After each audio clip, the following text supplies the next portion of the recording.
Delhi car வெடிப்பு சம்பவத்தில் துருக்கிக்கு தொடர்பா என புலனாய்வு அமைப்புகள் சந்தேகித்து வருகிறார்கள். இதனை முக்கிய செய்தியாக நாம் பார்த்து வருகிறோம். ஆபரேஷன் சிந்தூர் நடவடிக்கையின் போது துருக்கி நேரடியாக பாகிஸ்தானுக்கு ஆதரவு தெரிவித்திருந்தது குறிப்பிடத்தக்கது. இது பற்றிய விரிவான தகவல்களை வழங்குவதற்காக நமது செய்தியாளர் கவிகரசன் இணைகிறார். கவிகரசன், கூடுதல் தகவல்களை பதிவு பண்ணுங்க. வணக்கம் நிவேதா. இந்த டெல்லி கார் வெடிப்பு வழக்குல துருக்கிய தொடர்பு பற்றி சந்தேகப்படுறதுக்கு இரண்டு முக்கியமான காரணங்களை சொல்றாங்க. ஒன்று, இப்ப நீங்களே குறிப்பிட்ட மாதிரி ஆபரேஷன் சிந்தூர் நடவடிக்கையின் போது பாகிஸ்தானுக்கு ஆதரவாக துருக்கி இருந்தது. அந்த நேரத்துல அவங்களுடைய போர் விமானம் கூட பாகிஸ்தானுக்கு வந்தது. அது பற்றி கேட்டபோது எரிபொருள் நிரப்புவதற்காக தான் வந்திருக்கு அப்படின்னு சொன்னாங்க. அதே மாதிரி போர் கப்பல் ஒன்று வந்த போதும் இல்ல இது நலன் அடிப்படையில, நட்புறவு அடிப்படையில தான் அங்க வந்திருக்கு அப்படின்னு சொல்லியிருக்காங்க.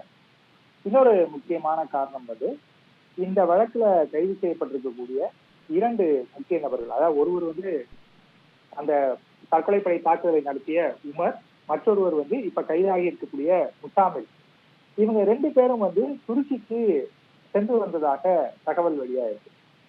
எப்படி துருக்கி போறாங்க அப்படின்னா, அதற்கு முன்பு டெலிகிராம் குரூப்ல இவங்க இணைந்ததாகவும் அதுல இருந்துதான் கான்டாக்ட் கிடைச்சு இவங்க துருக்கிக்கு போனதாகவும் சொல்றாங்க. இந்த தகவல் இருவருடைய பாஸ்போர்ட்டை ஆய்வு பண்ணும்போது கிடைத்திருப்பதாக புலனாய்வு அமைப்பை சேர்ந்த அதிகாரிகள் சொல்லியிருக்கிறாங்க.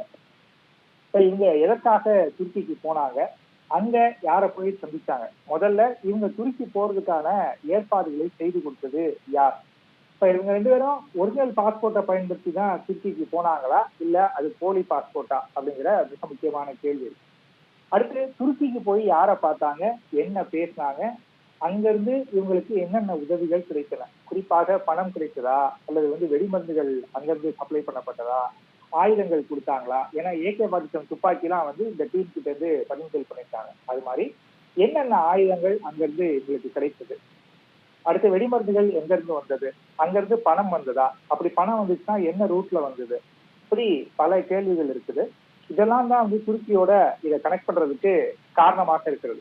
இன்னொரு முக்கியமான விஷயம் இந்த பயங்கரவாதிகள் தங்களுக்குள்ள பேசிக்கிறதுக்கும் சரி, அதே போல வெளியில பேசுறதுக்கும் சரி, இவங்க ஸ்மார்ட் போனை பயன்படுத்தல, பட்டன் போனை தான் பயன்படுத்தினாங்க அப்படின்னு சொல்லியிருக்கிறாங்க. நமக்குலாம் தெரியும், சில ஆண்டுகளுக்கு முன்பு வரைக்கும் எல்லாருமே பட்டன் போன் தான் வச்சிருந்தோம். ஆனா கடந்த ஒரு 10 ஆண்டுகளாக பார்க்கும்போது ஸ்மார்ட் போன்களுடைய வளர்ச்சி இப்ப எல்லார் கையிலையும் நம்ம ஸ்மார்ட் போனை தான் யூஸ் பண்ணிட்டு இருக்கோம். இந்த ஸ்மார்ட் போனோட கம்பேர் பண்ணும்போது பட்டன் போன்ல ட்ராக் பண்றது கொஞ்சம் கஷ்டம். ஸ்மார்ட் போன் தான் ஈஸியா பண்ணிடுவாங்க, பட்டன் போன்ங்கிறது கொஞ்சம் கஷ்டமா இருக்கும். அவங்களுக்கு லொகேஷனை ட்ராக் பண்றதோ இல்ல அந்த போனை ஹேக் பண்றதோ இதெல்லாம் கொஞ்சம் கஷ்டமான விஷயமா இருக்கும். அதனால அந்த பட்டன் போனை தான் இவங்க பயன்படுத்தி இருக்காங்க அப்படிங்கிறது தெரிய வந்திருக்கிறது. 6 போன்களை இவங்க யூஸ் பண்ணதா சொல்றாங்க. இன்னொன்னு, இப்ப டெல்லியில ஒரு கார் வெடிச்சிருக்க I-20, அதுல 80 கிலோ அளவுக்கு வெடிபொருட்கள் இருந்ததாக சொல்றாங்க. இது இல்லாம இன்னும் 2 கார்களையும் உமரும் தாரிக் அகமது அப்படிங்கிறவரும் வாங்கியிருக்கிறாங்க.